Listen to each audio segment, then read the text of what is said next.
Now let's look at who decides of who does what with those frequencies. Those are the regulatory bodies. Of course, each country has a regulatory body that decides of what rules should apply to what part of the spectrum. Each country has that.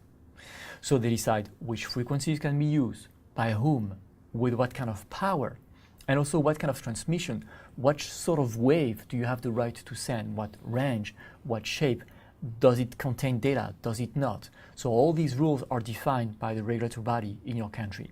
Most of the time, common organizations try to group their rules together because it's an extremely complex field and it's simpler to have rules that apply to more than one country. So we have regions where a typical rule would be applied. For example, the FCC, which is applied in the US, will have its rule that may be applied in many other countries because they just follow the FCC regulations or the FCC rules. In Europe, you have the ETSI that defines a common ground for most of the European countries.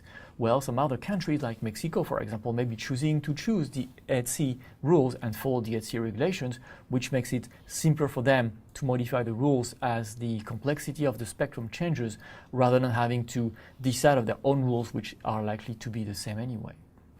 The one you see on the side is TELEC in Japan. Each country has its own regulatory body, but not all countries have different rules. There may be some common rules from one country to the other.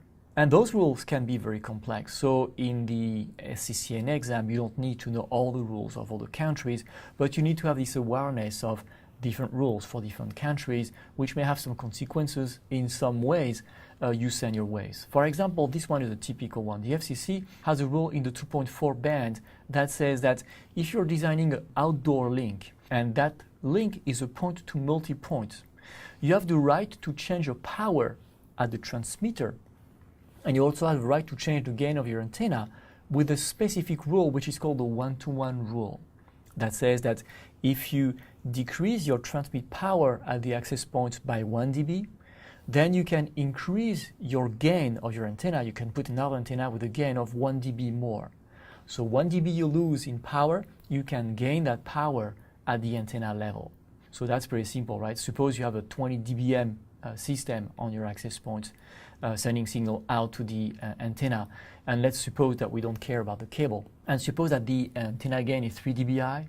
So that rule says that if on your transmitter you decrease by 1 dB, if you say you go down to 19 and then you decrease even more to 5 by 15 dB, these 5 dBs you removed on the transmitter can be gained on the antenna. So now your antenna, instead of being 3, can be 5 dBi more, which is 8 dBi. So that's the 1-to-1 rule. There is another rule which is for point-to-point links. The previous one was for point-to-multi-points, where you have an access point somewhere on the building and many other access points around trying to communicate with that hub. But for point-to-point links, the rule is different because the FCC thought that that would be probably long-range links, maybe across mountains and long distances where you might need more power. So instead of that 1-to-1 rule, in the point-to-point links, they use the 1-to-3 rules.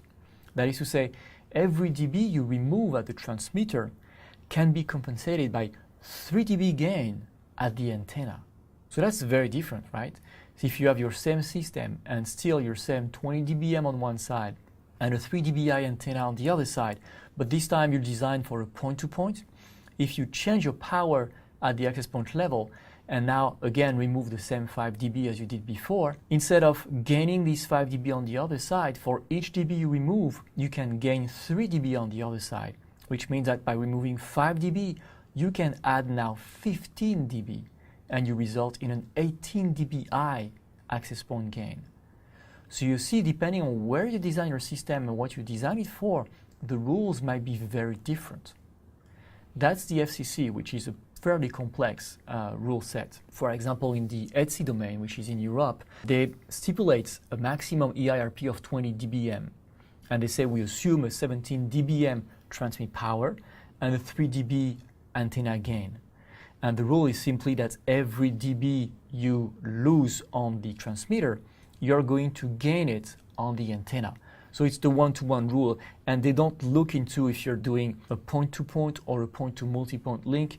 They just have one single rule. So it's simpler than the FCC, which has 2 rules depending on what application your outdoor link is supposed to be for.